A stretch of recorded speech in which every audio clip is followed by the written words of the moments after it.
What is going on, YouTube? Welcome back to the Project Garage. In today's episode, we're going to be installing an INJEN short ram intake on my 2013 Genesis Coupe. Let's get right into it.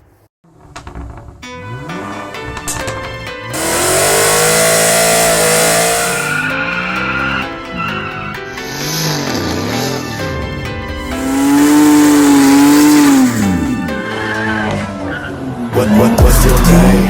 Don't you play this game? You from another land, got you like it's contraband.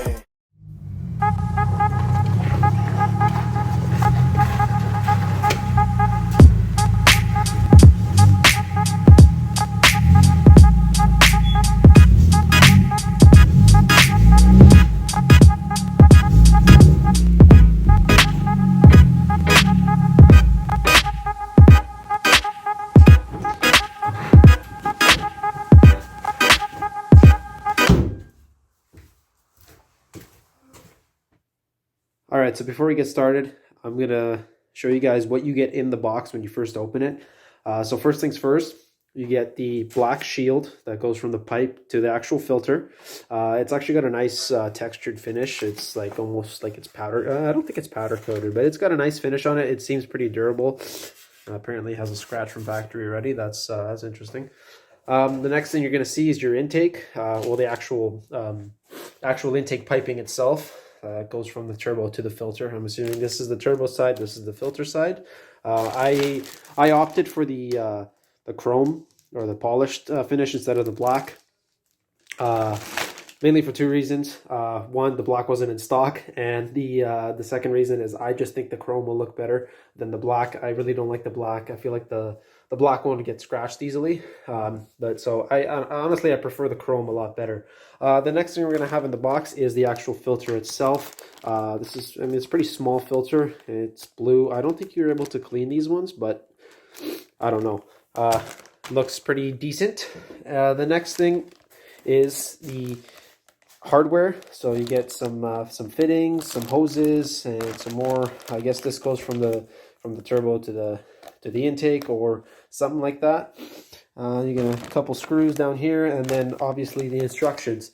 So that's pretty much what you get in the box. I guess I'm going to do a little bit of a time lapse of me installing the intake. So let's get right into it. Imagine flying higher than any other. I swear it's like deja vu when I'm alone with you.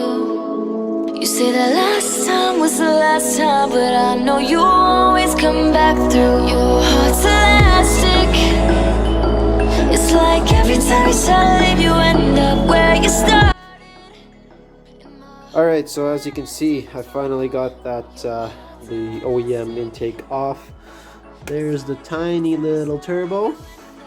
So, I mean, it was pretty straightforward. The only hard part was getting the original air tube out. This is the shield. This was a little bit hard putting in, but I had to cut it just a little bit so it'll fit better. But yeah, that's pretty much it. So the next thing is to put the INJEN intake in. By the instructions, it looks pretty straightforward. It doesn't look that hard at all. So let's continue installing the intake. Forces between us, pulling us closer, your love, it goes deeper, touching my soul. I swear it's like deja vu when I'm with you. Say last time was the last time, but I know that you'll always come back through. Your heart's elastic. It's like every time you try to leave, you end up where you started. And my heart's elastic too. Your heart's elastic. It's like every time you take your love away, you end up back in my bed. And my heart's elastic too.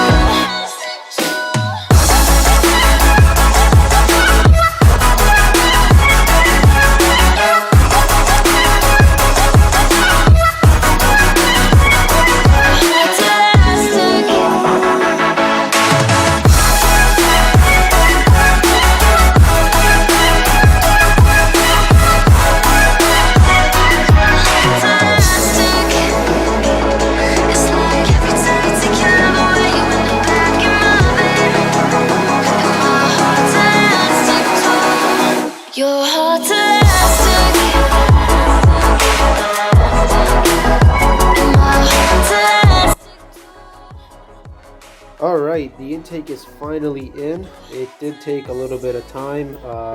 This part over here was a little bit difficult. The intake actually touches the washer fluid reservoir, but I'm not too concerned about that until it starts making some noise or starts rattling around.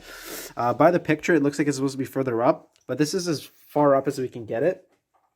This box is in as well as it should be, I believe. The only last thing I got to do is just put this cover on to here, the air duct, and that's really it. Like, it was actually pretty straightforward. Coolant lines were easy to put in, except this one here. This one was a little bit of a pain because the clip didn't want to go on, but that's it. So I'm gonna start the car. I'm gonna see how it sounds, make sure that we got no leaks, no nothing. We're gonna take it for a drive and see how it sounds.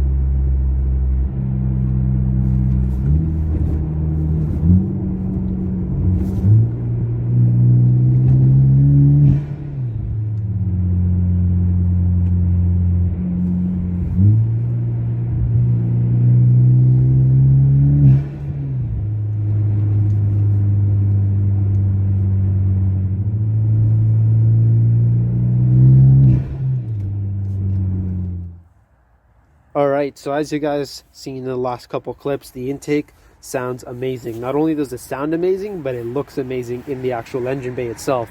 It makes the engine bay look a little bit more clean, if you know what I'm trying to say. Honestly, the intake, it's a pretty good intake. I like the polished. The only thing is that I noticed right away that it starts to get a little bit hazy. I don't know if it's just because it's cold outside right now, but I think the black intake probably would have looked a little bit better in here now that it's in here, but honestly, it is what it is. I still like the chrome. It's not a big deal. What I'm probably going to do is probably get that gold heat wrap, put it around the actual intake itself, maybe make the engine bay look a little bit nicer.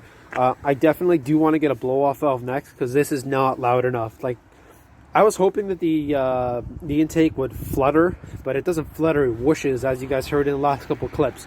But honestly, it's a pretty good intake for the amount of money I paid. It was around 400 Canadian from UniqPerformance. Shout out to Rob at UniqPerformance. Really fast delivery. I'd suggest you guys check UniqPerformance out. I'll put a link in the description. But yeah, I think that's it for today's video, guys. Don't forget to like, comment, and subscribe, and I'll catch you guys in the next video.